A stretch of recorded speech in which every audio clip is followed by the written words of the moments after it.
Kutu anjing adalah binatang yang mampu melompat 300 kali tinggi tubuhnya. Namun apa yang terjadi bila ia dimasukkan ke dalam sebuah kotak korek api kosong lalu dibiarkan di sana selama 1 minggu atau 2 minggu? Hasilnya kutu itu sekarang hanya mampu melompat setinggi kotak korek api saja. Kemampuannya melompat 300 kali tinggi tubuhnya tiba-tiba hilang. Ini yang terjadi. Ketika kutu itu berada di dalam kotak korek api, ia mencoba melompat tinggi, tapi ia terbentur di dinding kotak korek api. Ia mencoba lagi dan terbentur lagi. Terus begitu sehingga ia mulai ragu akan kemampuannya sendiri.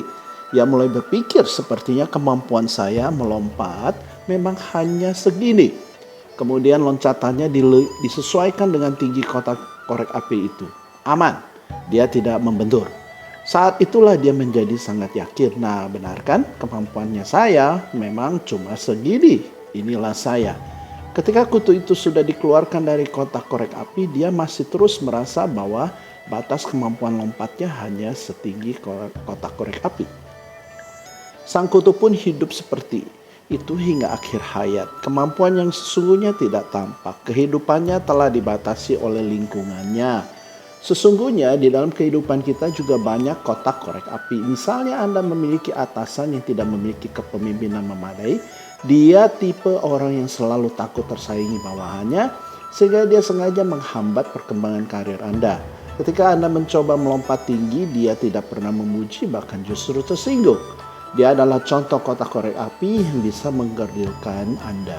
Teman kerja juga bisa jadi kotak korek api. Coba ingat, ketika dia bicara begini, ngapain sih kamu kerja keras seperti itu? Kamu nggak bakalan dipromosikan kok. Ingat, mereka adalah kotak korek api. Mereka bisa menghambat perkembangan potensi diri Anda. Korek api juga bisa berbentuk kondisi tubuh yang kurang sempurna, tingkat pendidikan yang rendah, kemiskinan usia, dan lain sebagainya. Bila semua itu menjadi kotak korek api, maka akan menghambat prestasi dan kemampuan Anda yang sesungguhnya, sehingga tidak tercermin dalam aktivitas sehari-hari. Bila potensi Anda yang sesungguhnya ingin muncul, Anda harus berani untuk menembus kotak korek api itu. Jangan biarkan kekurangan Anda membatasi ruang gerak Anda. Lihatlah Ucok Baba dengan tinggi tubuh yang di bawah rata-rata yang mampu menjadi presenter di televisi. Anda pun pasti kenal Helen Keller. Dengan mata yang buta, tuli, dan gagu, dia mampu lulus dari Harvard University. Bill Gates sudah menyelesaikan pendidikan sarjananya, mampu menjadi raja komputer. Andre Wongso tidak menamatkan sekolah dasar, namun mampu menjadi motivator nomor 1 di Indonesia. Begitu pula dengan Nelson Mandela, ia menjadi Presiden Afrika Selatan setelah usianya lewat 65 tahun melalui rintangan-rintangan hidup.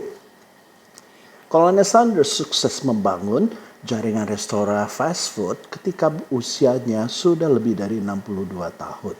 Ternyata kalau kita perhatikan banyak tokoh-tokoh terkenal berhasil justru karena keterbatasannya. Namun yang mereka lakukan adalah sadar akan kekurangan dan melangkah keluar dari kekurangan tersebut. Nah, bila Anda masih terkungkung dengan kotak korek api, pada hakikatnya Anda masih terjajah. Orang-orang seperti Ucok Baba, Helen Keller, Andre Wongso, Bill Gates, dan Nelson Mandela, dan banyak lagi yang lainnya adalah orang yang mampu menembus kungkungan kotak korek api. Mereka lah contoh sosok orang yang merdeka sehingga mampu menembus berbagai keterbatasan. Bruce Lee juga membuktikan tekad yang besar dengan melatih diri setiap hari berlari, sit up, dan melatih tendangan-tendangan, dan akhirnya terbukti bahwa gerakan-gerakannya melampaui pekungfu lainnya.